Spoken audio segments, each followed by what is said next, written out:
if you remain at the level of survival, the truth is you won't be able to influence anything. So as you are going up, the right thing is to pull some other people up.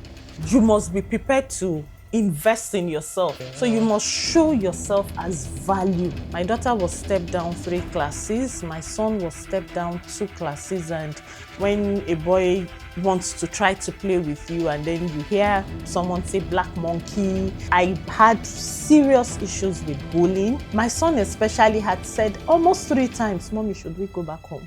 Imagine dedicating 15 years of your life working with top firms, gaining expertise, but then you made a bold choice to leave it all behind. To start afresh in a new country, some might call it daring, others unconventional.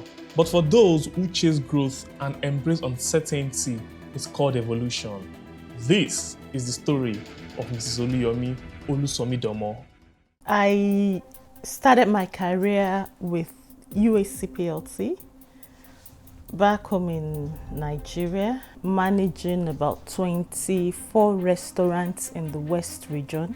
And at the time I became a brand manager. I got a job that also gave me the opportunity to explore every part of Nigeria. But this particular organization, Chi Limited, if you remember, the Chivitas, I can't remember how my CV got to them. Maybe I had put in earlier, even before I got the flour mill job. So this time I wasn't traveling like the 2 previous jobs, but I had to stay longer in the office and then even had to work on Saturdays. I think that became a bit more difficult, more so because I had bonded with the children. So having to leave the home, on Saturdays was quite, it was a struggle. And then the next job I found myself was in the real estate. This story I had spoken to you about was between 2003 and 2018.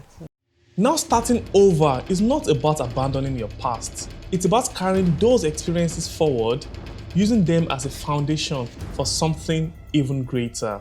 In this new chapter, the journey continues with the same ambition, the same drive, but now in a whole new world of possibilities. So the course I got was environmental management, and it wasn't easy settling. To even get accommodation was quite difficult. That was my first frustration. And the children couldn't go to school. It was a different system, having to register children in school, and we kept moving from one Airbnb to another for almost 2 months. And my husband had to go back to Nigeria. So it was just I and the kids.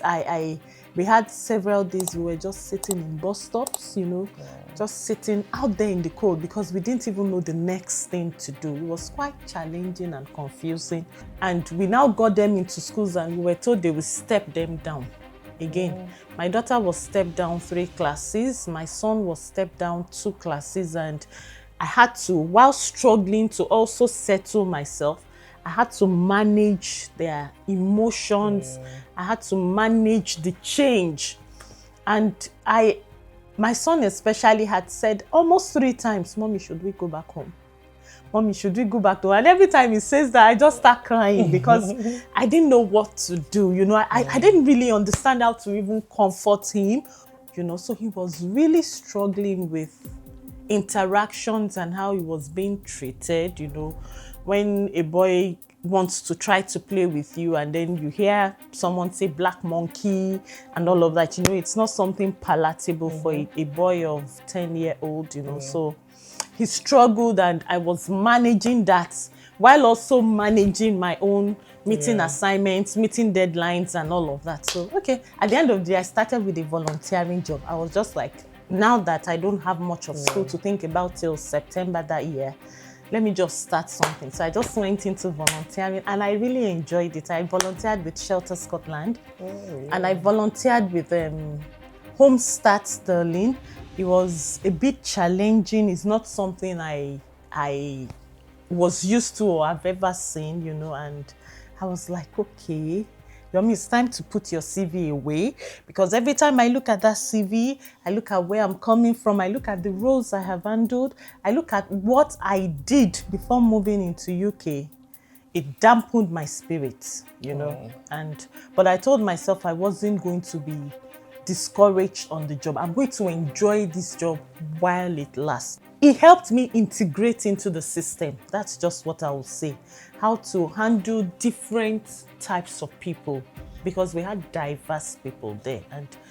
And I was glad that I was able to apply some of my skills, especially in human relations, because you know what human beings can be. It's difficult to relate with people. I had to be somebody who was able to manage people, because you meet a lot of people on the job. So people relationship was very, very key. And because of my faith too, I had my principles. I understand some of the things I have learned about my relationship with God. So this helped me to stand. Even when I was subjected to serious bullying at the workplace, I was still able to stand. And I had serious issues with bullying. I mean, it's not something I want to put out here, but I had serious issues with bullying, and it was quite choking, really choking. Many times I come home, I cry. Many times I tell my husband I'm not doing this anymore.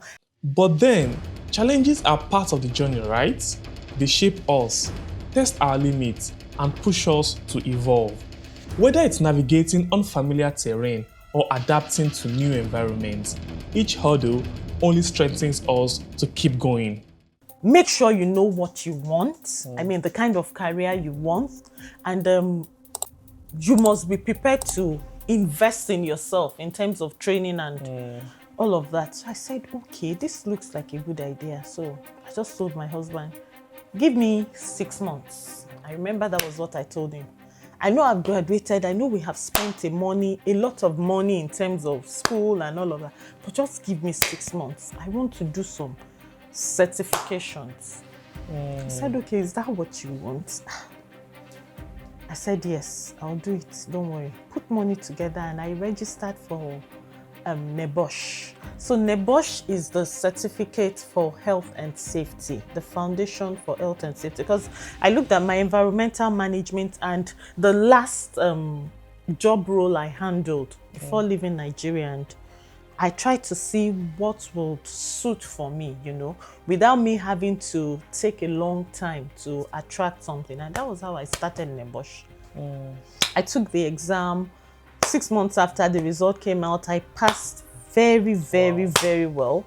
And you know, interestingly, while I was feeling bored in the UK too after graduating, I registered for a business analysis job, a business analysis training. So it was just for fun. So I just went for that business analysis, and I finished the training. I paid a lot of money. And I finished it in 4 months. And that was how I started applying. Meanwhile, I was still applying in the customer service marketing space, which I thought my background in Nigeria will help me. So I kept my NEBOSH. I felt I was equipped enough, and that was how I started applying for health and safety. I just threw it in, and like a month after, I got a call for an interview. To God be the glory. I can assure you that I don't think I did up to 30 applications. So if I was around 9 p.m. or 10 p.m., I got the call to say, oh, did you remember you came for this interview?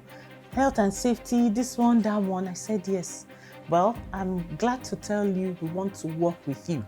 But that will depend on if you want to work with us. When I got the invite for the interview, the first thing I did was to research the organization. I looked at what they did. They were into hospitality, you know, tourism and hospitality. And I remembered my background in Mr. Biggs, which is also hospitality. I connected the dots. What skills are needed in hospitality? You must be a fast thinker because you're attending to consumers. There was this Black ethnic minority conference in Edinburgh last year, towards the end of, I think, October last year, that I also went for. And the things that were being reiterated to us is, don't throw away what you were back from where you are coming from. It's you that can limit you. I think we just need to think out of the box and think bigger. There were like 3 NHS workers that came in that day to speak to us at the conference, and they kept saying, oh, when they see people in interviews, they try to hide their background. Be proud to tell us what you have done before, because they are HR personnel. Be proud to tell us what you have done before, and then find a way to apply it to what you are applying for, what we're interviewing you for. That was the trick, I used for that interview, because they were asking me practical questions. They asked about 3 life questions like that, because here I've learned to that you answer questions with the STAR method. I think that's something people too need to learn. You talk about the situation, you talk about the task from the situation, the action you took, and the results from the action you took, because it's your value, it's not theirs. So you are the value coming to add to what they have. You are the icing on their cake. So you must show yourself as value to whoever is going to employ you. After countless trials, sleepless nights, and moments of doubt, a glimpse of hope begins to rise on the horizon. And with it, the path to success slowly emerges. It wasn't immediate, it wasn't easy, but perseverance definitely pays off. The lessons, the setbacks, and the resilience, each step along the way led to this moment. A moment where the hard work finally starts to bear fruit, where new doors open and the journey forward becomes clearer. So I understand we are not all coming from the same place. Do you understand? So there may be that need for survival for some when they come in. I also had the need for survival, but maybe my pressure was on something else. But while going through the phase of survival, ensure that you are aiming at escaping that survival and moving to a higher ground. Don't limit yourself to survival and want to remain at the survival level. You are supposed to move from one to another, because if you remain at the level of survival, the truth is you won't be able to influence anything. So as you are going up, the right thing is to pull some other people up. But if you remain down, it will be difficult to pull anybody. And if you are not careful, the person may be pulling himself or herself down. So we should always aim for that up, because we must impact. And that's the level I pray that I get to, and I'm asking for more directions to know how to get there. Thank you so much.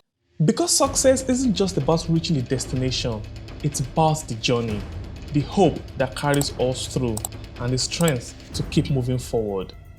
This is how I got here.